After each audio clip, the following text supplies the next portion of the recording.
Hey, welcome to my first ever review video. Today I'll be reviewing the LG 24-inch GS60f-b, which is a 1080p gaming monitor from LG released in the mid of July of 2024. This monitor is priced at about Rs 11,000 in India and about $150 in Amazon US. All the links are given in the description below.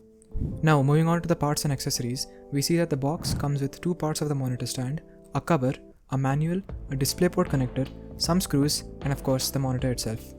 This monitor has a 180Hz IPS LCD panel with 1 millisecond GTG response time and does not feature MPRT. It supports NVIDIA G-Sync and also Adaptice-sync.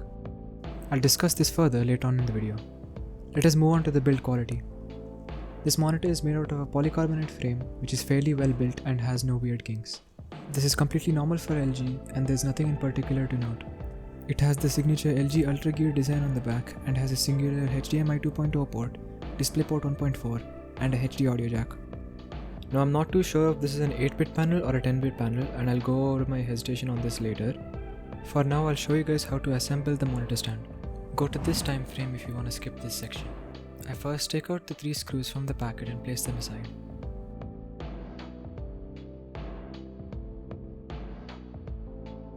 The 2 top screws connect directly onto the monitor and the singular screw at the bottom connects to the stand.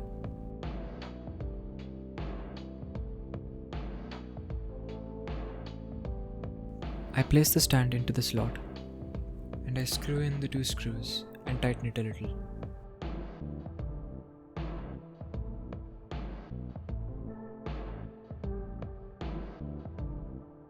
Finally, I slot in the cover for the exposed screws. This is it for the stand assembly. Moving on, let me generally talk about the display.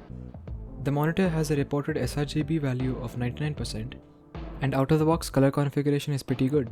All my settings are down in the description below. I will also be going over all the options in just a minute.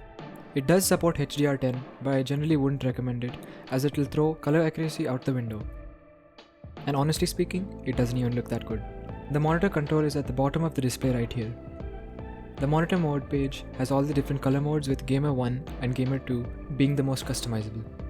Gamer just has all the gaming features such as Adaptice-sync, black stabilizer, crosshair and more importantly, response time settings. Picture just has all of your important color settings such as brightness, contrast and gamma. Here, if you make your color temperature custom, you can change the RGB values of the display.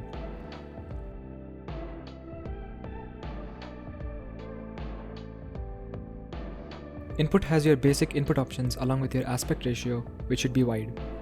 General has all of the miscellaneous settings with the notable ones being smart energy saving, which should be off, input compatibility setting, and OSD lock. Based on what I can see, the color reproduction in this monitor is good for the price. For comparison, I used my Nothing Phone 2a in the standard color setting. Of course, the AMOLED panel is a league above the LCD panel, but for a monitor at this price, it's pretty good.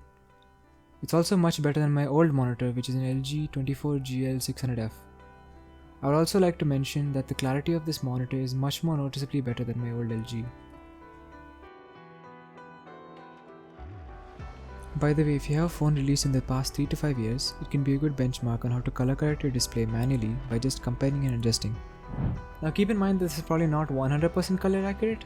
You can only get the best measurements and in turn settings from a reviewer with proper color measurements like Artings.com. I'll kill myself. Now let's go on to the gaming part of the review. Going from 144Hz to 180Hz is not that much better, but it still makes a difference. The new monitors feel slightly smoother compared to my old LG monitor when playing games like Valorant and CS2. Coming back to what I mentioned before, this monitor might have a complete 10-bit display. By that, I mean it doesn't even use frame rate control. But I don't think that is the case, because on the official site they only mentioned that it is an 8-bit panel with 16.7 million colors. I haven't really used it enough to really speak my thoughts on this. If someone has more info about this, kindly leave a comment below. This is something to keep a note of for people who work on Photoshop and edit videos a lot. Now I'll let you guys have a look at all the response time settings and how they behave.